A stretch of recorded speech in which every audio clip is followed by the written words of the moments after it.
Good boy. Hey. You're good. You're good puppies. Silly puppies. Silly puppies. I grew up hating this piece of me, where I was potentially overweight, where I didn't have good fashion. It's hard because those things can carry with you for life, and I think that did the questioning of like, am I enough?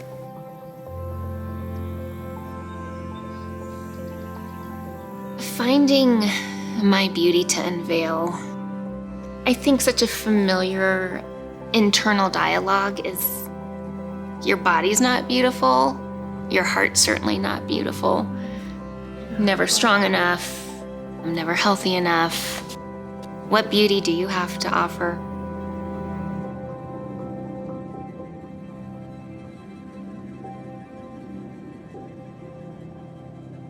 I know that this is a tricky subject to talk about. Beauty, as the world has defined it, has been extolled and worshipped and kept out of reach. The message most women have received is, you're failing, try harder. Or for many women, the message was, that's the only thing of value you have to offer. So if you're failing here, well, you know, beauty is important. It's actually vital.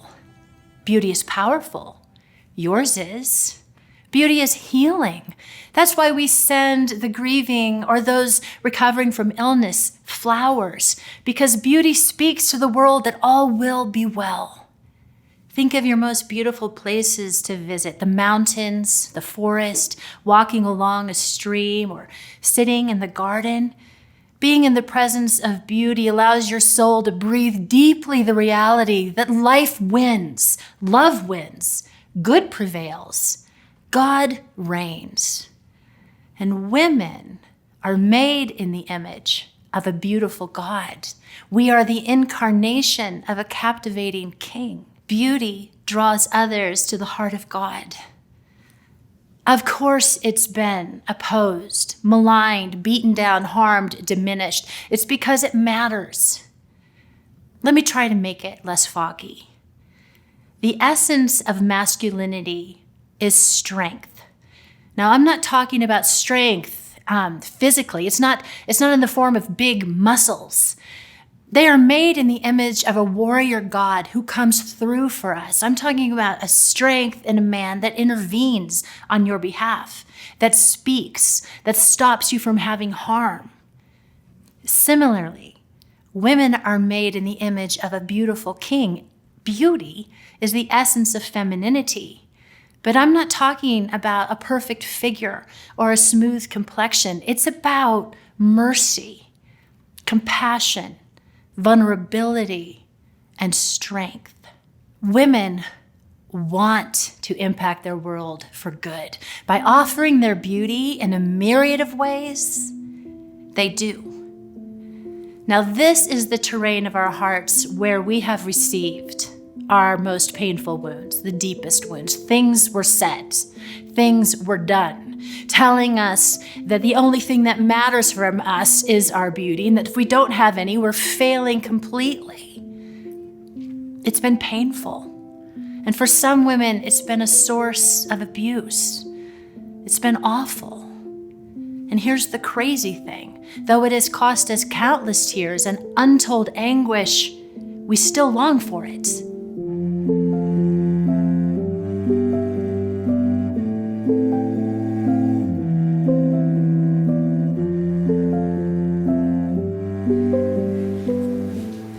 Looking at these photos, what I notice about me is how happy I am.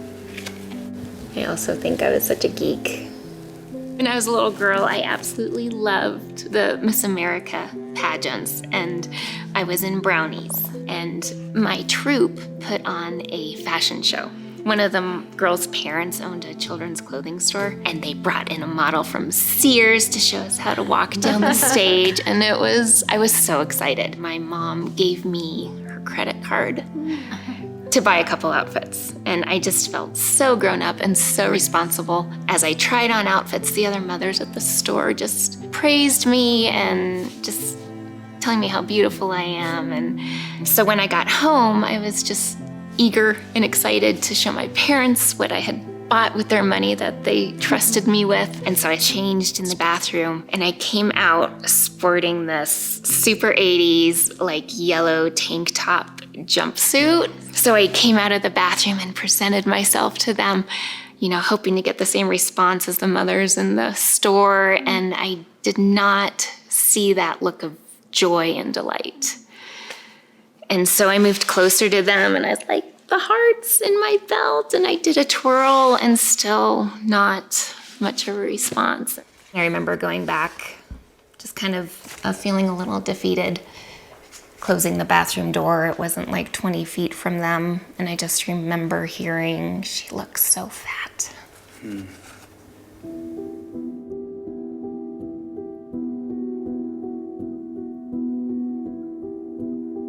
It was heartbreaking and confusing. Looked in the mirror to try to see what they saw, but I couldn't stay there long, because when it comes from people who you love, what else can you believe but that it's true?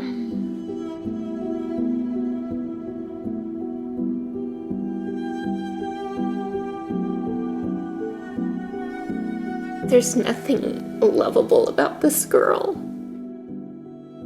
You are beautiful. We long for a beauty on the outside, but we're not after a beauty that is merely skin deep.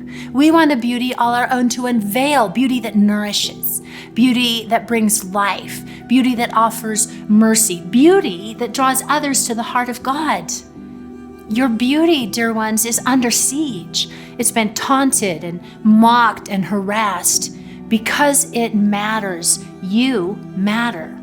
The enemy attacks the core of your heart, attacking your beauty to pin your heart down and to keep you from offering the passionate, powerful woman that you are. You are powerful. You do possess beauty because you are made in the image of a beautiful God. This isn't about the perfect figure or the thick hair or the white teeth or whatever. This isn't about anything, actually, that can be measured. How do you measure the beauty of a sunset? How do you measure how it feels when you are embraced by someone who feels safe? How do you measure what it feels like when, after sharing a part of your life with someone, your friend has tears in their eyes on your behalf? How do you measure forgiveness? How do you measure what it's like to come to know the love of God more fully? No, it can't be measured more than an external beauty that attracts. We long for an internal beauty that captivates, a beauty that is true to who we really are, a beauty that draws others to the heart of God. The only thing standing in the way of our beauty now is our doubt and unbelief that we don't have any, and the striving that we fall to as a result. The striving, the shame, really, it's time to come off the ride. I want to remind you of one of the most beautiful ways that you can offer yourself to someone else. It's by offering the gift of your presence. What I mean is attending to someone, paying attention to them, listening, leaning in. It truly is a rare gift. We are at our most true, our most beautiful self when we know that we are loved. And we can grow in knowing that we are loved throughout every course of our lives. And we know this by learning to see ourselves as God does. Well, how does He see us? What does He say? He says, "How beautiful you are, my darling. Your eyes are like doves. Let me see your face and hear your voice, for your voice is sweet and your face is lovely." Lovely. Now, isn't that a wonderful word? There's actually nothing more lovely to our Jesus than when we look to Him with faith, with hope, and with love, whether we're operating from a full tank or just a tiny drop.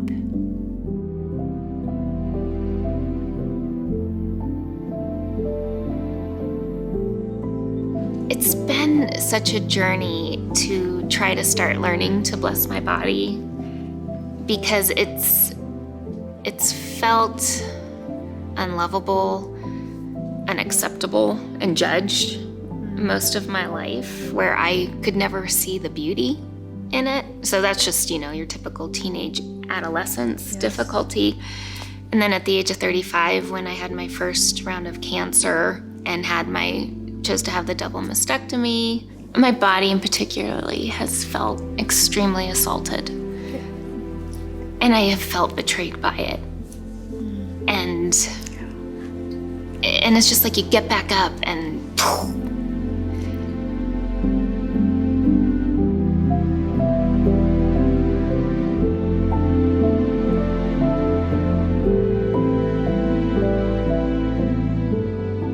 I think I've lived most of my life thinking it's all about the outward, and I haven't paid much attention to on the heart level. And so I think so much of my true self has been hidden. And I think I learned that when I didn't have hair to hide behind, that I trusted my heart, living from my heart more. And I think I did feel more beautiful than ever. Yeah. Because I was living from that place. Our beauty does not diminish as we age. Rather, the opposite is true. It increases because we are being transformed into the very image of God. Remember 2 Corinthians 3:18? It says, "And we, who with unveiled faces contemplate the glory of the Lord, are being transformed into His image with ever increasing glory." We don't have to live under condemnation or shame or rejection any longer. God does not condemn us. He does not reject us. As Stacy shared her story, she shared things with us that we have in common. The shame we might feel over our body not measuring up to the level of some standard that was imposed on us or that we think it should. But beauty, again, it's much deeper than that. Beauty has to do with what is planted in your soul, a unique offering that is yours to give. It's the beauty that you bring relationships. It's the beauty that you bring to your work. It's your beauty that brings life to others and literally speaks to them of the heart of God and makes them want to know Him. It's not in the words you say even. It's not actually in the things you do, but it's in how you bear His image, and they lose sight of you when you're talking or when you're speaking truth or when you're offering, but they see Jesus, who is beauty Himself. When you are engrossed only thinking about your outward appearance, it keeps you from being able to step out and offer the true you. When you're bound in shame, you don't think anything is wanted, and so you offer nothing. You don't say, "How are you?" You don't listen in. You don't risk loving another person because you think that you're going to be rejected. No. See how the enemy works? To pin you down here, to shame you here is an effective tool to keep you from being the powerful woman that you are meant to be. Not bound by something prescribed, but offering the truth of who you are. I have yet to meet a woman who wasn't beautiful. I have met many who don't believe they are. But when they come to me and they speak to me and they offer life to me, and I am enriched, that is what beauty does.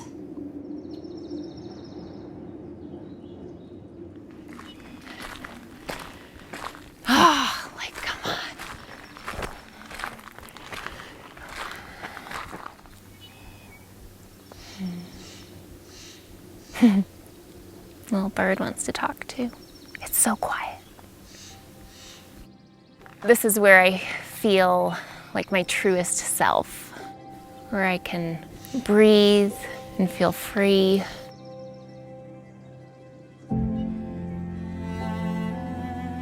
It feels amazing to live from my true self.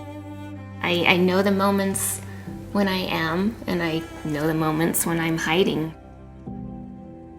I feel so free and alive. I heard God beckoning me into this trail. Along the way, I started seeing wild roses. And then he said, "Stacy, do you remember the last words your grandmother spoke to you? Those words were, 'You are the most beautiful rose God ever created.'"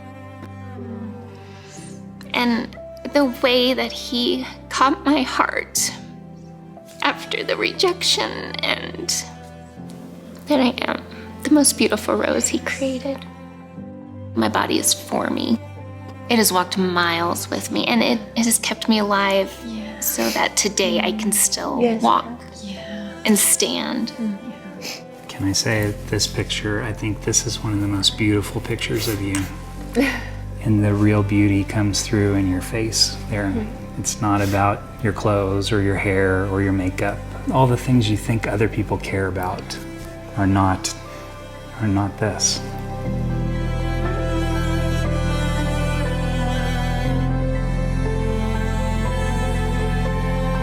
I know God has just been fighting so hard to uncover true Stacy, to call her out of hiding. Do you experience it too when you sense your true self being offered? Like, that is the beauty that is unveiled. And it feels rare, but I want her to show up more. She is beautiful.